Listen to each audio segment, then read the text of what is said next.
Guess I gotta take a little bit and see. I ain't gonna lie, it's going on the north side, kick with my cousin. What you scared of, man?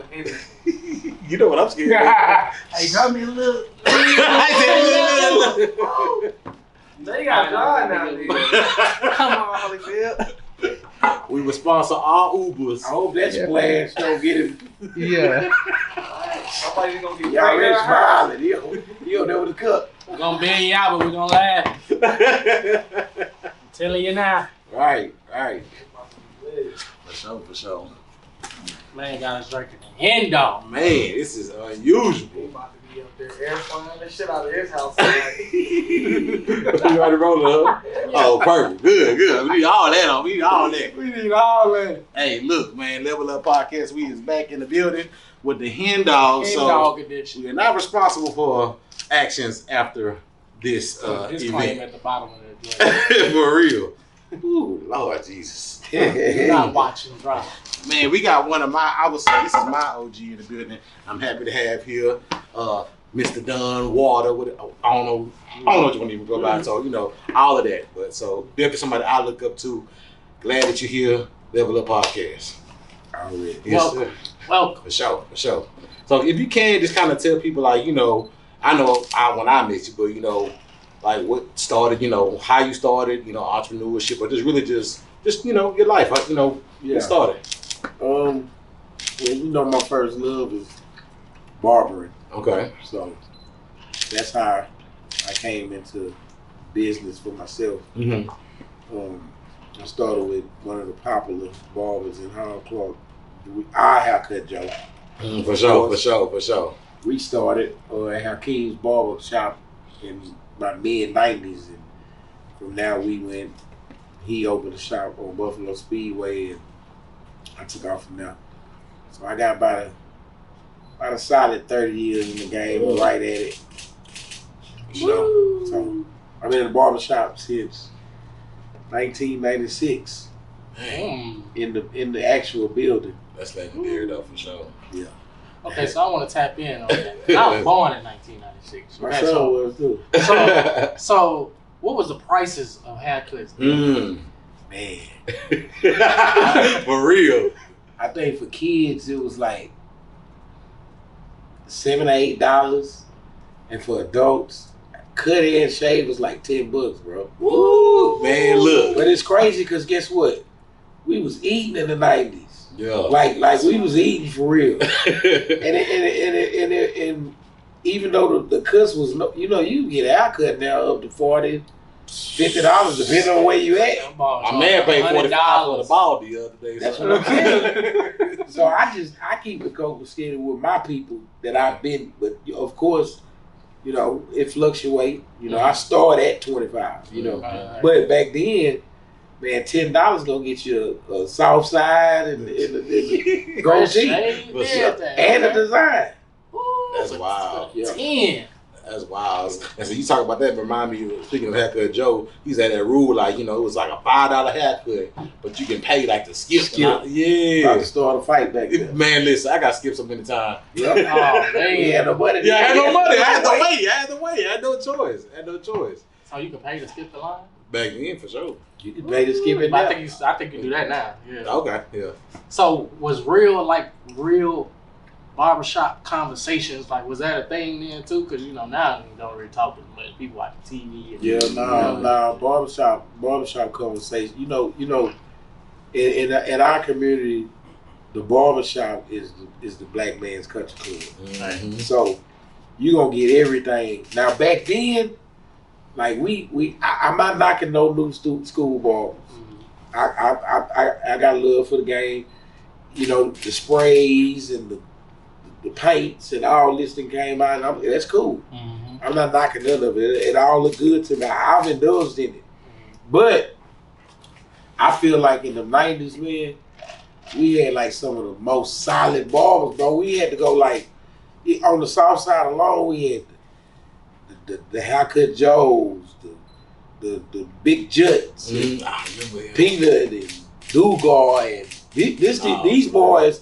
People, you don't really hear like Peanut and Barbazone and them all. I look up to them cutting hair, and Joe and Bo and Big Judd, Big Spoon. Man, Spoon. Yeah, man, we had, but like everybody could, and I'm missing some people. I ain't naming everybody, but like Big Will and like that barbershop on the west on Braeswood, Jamie's. Like you had some heavy hitters that could cut with they like the boys was putting it down, and back then your hustling was kind of mixed with the barbering. It kind of went hand to hand, so that's what a lot of us did. That's what got me into the barbershop. It was so free.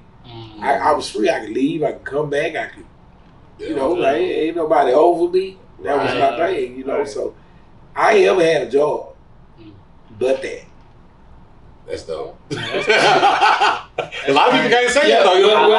Anything else I've ever did, I created it either from the streets or the barbering. So the trucking, everything that came up under what I did came from the Clippers. Dang, that's crazy. Yeah. I mean, you really getting to it because ain't nothing that you done did was cheap. For real. I mean, I still had to learn it, but what I'm saying is I created my own income, my own job with, like when I wanted to go into try to learn real estate, I might have had a buddy that did it. Whatever money I brought to the table was from that. Was from what I did. When I went into trucking, I bought my trucks, my trailers. I bought it with what I did. Like, I mean, no loan, no job, no. I don't know nothing about, having a union or that type of thing. Like, barbering has really been my foundation. Period. That's dope because you see so many people who that come in there. You know what I mean? I'd have been in there with you and just seen other people coming in. They got different kind of professions and it's like naturally you hearing this all day, so you really can kind of pick what direction you really want to go. Yeah, I mean that's true, and I've also said to myself, I'm glad I'm where I'm at. Because I mean, you hear the good with the bad, and like they say, your barber. His ears, man. If the barber tell it all, he like the flower on the wall. For sure. Get it all. Yeah. You get it all. So I mean, and I've had people come through and do certain things, and I'm like, man, I wish I might want to try that out. You know what I mean? Like at one point, some years back, the operating thing, the plant thing was popping real hard, and people was bragging on the per diem and how much money they get in a week. I didn't try it. I was thinking about it, and when I was talking it over with my pops, he was living at the time. He was like, "Hey man, stay in your lane. That ain't gonna be that ain't for you. Yeah. You done waited too late in the game. Right. It's already gone." So a few times, I mean, it's been numerous of times that stuff come up. I get to see it all. Yeah. I mean, until you get old enough and mature to where you can kind of stick your hand in certain things, being a barber and being around all them different personalities and people, man, you'll run yourself broke or ragged because it's too many things to try to follow. Right. You got to remember, the barber there all day, the people come in and out and change. Right. I'm going to be sitting out of there, Joe's story. He is, man, sometimes, man, my wife used to tell me, man, look, keep your stories that your clients tell you at that barbershop, because don't be coming here asking me, questioning me about somebody that told you. Yeah, for sure. Yeah, whether it's good or bad. Right. Because you get all that. Yeah. Boys break down in the chair or happy they got a job. You ain't been quiet in your chair before? Bro. Why am I surprised by that? Like, bro, I've had people cry in my chair. I've had people have me cry. Dang. I mean, it just depends on, because you got to remember, like, I got some kids that I was cutting from their first haircut, and now I'm cutting their kids. That's powerful. You see what I'm saying? So I mean, if somebody's been lost along the way, and I might be cutting their hair for the funeral, you know what I'm saying? They break that. I know them just as well as them. Right. I only see them every week for 20 years. Right. So, you know, I mean, just different situations. Like, there's always relationship conversation going on in that chill. For sure. Money conversations is always going on in that chill. You know what I'm saying? I mean, it's just it's so much. Like, you gonna deal with a whole lot. Yeah. Like, period. Some stuff is crazy. Some stuff I've been hearing from the same people for the last 10 years. Like, I mean, it just depends. Yeah. You know, it just depends on what the situation is. I mean, just like with life, you see some people growing, and that's just them. They still out. The stagnant. You know, it only depends on who you dealing with. Right. I wouldn't trade it for nothing though. and it kept me free. You know, it saved me from a whole lot. I raised my kids off it. Yeah. You know, I mean, if now I will say this. I seen a lot of this too. Some people come sitting there and, you know, a week or two and they want to be involved. Now, everybody can be what they want to be. Know where this is going. I'm already laughing. I'm not knocking nobody. But I'm not a mechanic. I don't pull engines, change transmissions. Right. I don't rap, I don't do tools. Right. You know, I ain't Johnny. I don't make jewelry. Right. So, you know, you gotta kind of stay in your lane because it look a little easier than what it is. Let me say it that way. Right, for sure. I think people might just see, like, you know, the hand-to-hand or the money exchange, like, oh man, sure, I could do that. That ain't nothing. Right. Bro, when I do them career day at the schools and stuff like that, that's the number one question that comes right back around. Well, how much money you make? How many heads you cut today? Dang. You cut kind of fast. How much money you making? Dang. I had one kid say, I'm like, yeah, I do this and that, and one of them knew me, I guess, you know, just being around, was like, man, what else you got going on? I know what kind of car you drive, or so they looking at the, of course. But I mean, I guess it's natural if you gonna pick a occupation, you want to make good money for sure. Yeah. But that's always number one thing. But I mean, it's good now because I'm seasoned in it. You know, I got a foundation. But starting off, man, it was fun. The 90s was like, you know how the 90s was? It was live, it was super fun. live. It was, and if we was charging what we charging now, man, we'd be so ahead of the game. But I guess it wasn't time for it. But Right. Yeah. I remember going to the barbershop was like going to the club. Like, you have to make sure your outfit was right because you know who. Well, you already know how I shop here. Yeah. They're not coming down the road. We don't have no tough skin. Right. Yeah, we got plenty of people who was first or second timers. We ain't seen them no more. And I was going to apologize to them. Me, CJ, we're part of them not coming back, but you know, you in there with all that grinning. You know what's gonna happen. For sure. Yeah. So you know, it don't take but a second for whoever get it to keep seeing you chuckling, and don't be right in there. Yeah. It's going there. That's funny though. I don't even think people can survive a lot of that now either though. Oh no, for sure. You know, the world's real sensitive. Everybody's sensitive right now. Like, I remember one thing I do. We keep it, you know, by us being in the neighborhood, it's a reunion for a lot of people when they come through there. Even though we got a lot of people that come from different areas. Solely, we in Horn Clark, so a lot of people who graduated in the 90s, early 2000s, they see each other there. Now, I just, a couple of years ago, came up with a rule for the barbers in the shop, and myself. We kind of try to stay away from race talk, religion, and sexuality. Because for one, we serve as all. Right. You know what I'm saying? As much as I would have to say, if you tell me you don't believe in God, this is a business. You know what I'm saying? Right. Not saying all money is good money, but we gonna respect you either way it go. Right. I got a lot of gay clients. friends, family. I don't want nobody over there going off about them. Right. Just like I don't want a group of gay people going off about straight people. Right. So we gotta respect both I'm sides. not gonna indulge, but we're gonna respect each other. Right. Your God and the way you pray that's your business. Right. If you was raised by that for 30 years, how can he tell you in 2 hours that you're wrong? So we ain't gonna do that. Right. Yeah. So by us doing that, it seems like we kind of stay out of the beef. Yeah, for sure. Because believe it or not, we can talk about cars, women, twerking. It don't matter. Any subject.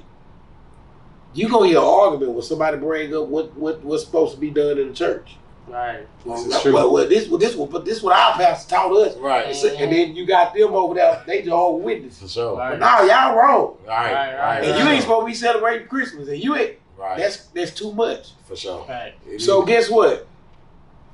The clients can come in and say what they want. Right. I'll mile them down if it get too far. Mm-hmm. But my barbers, we not gonna be sitting up here arguing with y'all. Exactly. Right. What they look like. Right. You always go and say that you spit you to put your clippers down. They cut them off. Right. Bro, I've had to get people from nose to nose. Well, that's not surprising. Yeah. People don't play by their beliefs, bro. Yeah, for sure. And believe it or not, it could be a young batch, and if they get to talking about the right thing, the wrong thing at the right thing at the wrong time, Right. it can. You got one over there being cool here, he breathing hard, trying not to go off because he's supposed to be the center one. That's really in church. Right. Then you got the one that he think is a nut, Mm-hmm. instead of saying what he want everything, just blurt it. Yeah. So now you got confliction. Then your people sitting in the chairs waiting. Yeah. They sucking it up. So everybody leg tapping. I just try to, even some sports. We in a barbershop. So if we got 30 people in there, you got 30 different ways of thinking. Mm-hmm. You just want to keep it friendly, keep the bathroom clean for the women and the kids. That's one thing that women always tell us is always clean. Keep it respectful. I used to play a bunch of screw rap. Now it's just R&B. R&B, for sure. Because it set the tone. Right. Because if I got on Waka Flocka, y'all from the hood, you young cats, I ain't gonna be able to get y'all out of here. Then when something come over there, y'all. Yeah. You see what I'm saying? For sure. But if I got Luther in now, Right. you still love my chop, you gonna wait, get your cut, Right. and then you be like, yo, you want some OG, and then you go on out the door. Yeah. So you gotta set the tone for everybody though. Yeah, for sure. So I try to do that. Then we diverse in now. So we got black barbers, we got Hispanic, we just had a lady. Mm-hmm. You see what I'm saying? So all that matters in business. I learned that later. For sure. Yeah, that's hard. Yeah, a lot of that stuff was not accepted earlier in these different years and Nah. everything. Nah, but you can't. You gonna be stagnant if you you gotta. It's kind of like agree to disagree, even if you don't disagree. Like you can't. First of all, you do a business with the public, Right. so you can't always be right. You can be right about your rules that you set in the building, Right. but you can't be right about what people think. So you gotta find a way around that. You know what I mean? If I get a client in the chair and he come in hot in the morning and he telling me how he don't believe in marriage and all women is cheaters or vice versa, a woman says she mad at the time, I just gotta let her vent or let him vent. Right. I can't take it personal because next week he might come in and be like, man, I just had a bad morning, So you gotta kind of think like that with every situation. Man. And I know that's hard to do sometimes too, even when you have your own bad days. Well, I'm looking for that $25 better handshake. So we gonna get along. And believe it or not, I love all my clients, bro. Yeah. But I have some that get on my nerves. That's believable. For And sure. I cheese and smile. You got to. It's Because even though they get on my nerves and they got certain kind of ways, they still my client. Right. And they still people. And they pass up 10 barbershops to get to me. Mm-hmm. And that's what I try to get us to go off of in the barbershop. Right. Like, don't get caught up in trying to be right. It ain't about that, you know? For sure. You know, because we still doing the service. Right. Damn bills get to slipping. Right. For real. You be quiet. Real problem. You a proper feet up. Wow. Does it ever weigh on you though? Like you see it, you see a lot of people, like, you know, even the short time that I'm in there, I may be in there 30, 45 minutes. I see you engage in a lot of different conversations, you know, just general conversations. Sometimes, you know, you can start getting deep. Yeah. But when you, at the end of the day, does that, you like walk away like, dang. It's so crazy because somebody asked me the other day, they was like, man, how you go all these years? So most people sit down, don't say nothing, you just cut their hair. You remember that. You pick up where you left off last week. You know who to mile it down with. Because sometimes you might see us, we might be in an open conversation and everybody laughing, or if we talking about ball or whatever went on that weekend. Right. And then sometimes I might just be getting low. Mm-hmm. We eat it ill. Right. It got personal. Mm-hmm. So I just kind of know when to turn it down. You know, if somebody going through something, they really, you know, I know my clients. I know they move. Mm-hmm. Like it wouldn't be regular for me and you to come in there and not have a laugh. Right, for sure. If I'm spinning the chair, you just, I'm gonna know something's up, for sure. I'm gonna stop and say, B, we need to go out. You all right? Right. Yeah, because I know everybody like that. But that's a lot to take. That's what I'm saying. Like, But that's my job. That's a tough job, though. That's my job. So I gotta. So look. You know I don't have nobody in the mirror. Right. Unless they do. Right. You got 2 times to get there. It's kind of like an insult to me. Right, at this point, yeah. I've been cutting your hair this long. Unless you finna change something, Mm-hmm. I don't need to be handing you the mirror. Yeah. You're not driving over here for the last 11, 12 years. Right. You been wearing the same haircut. For facts. So guess what? My clients, and they know it, that do like to get their mirror, get out the chair and go get it when you get done. Because you're going to do the same thing. Right. All right, what I see you next week, boy. What was all that about it? Yeah. For sure.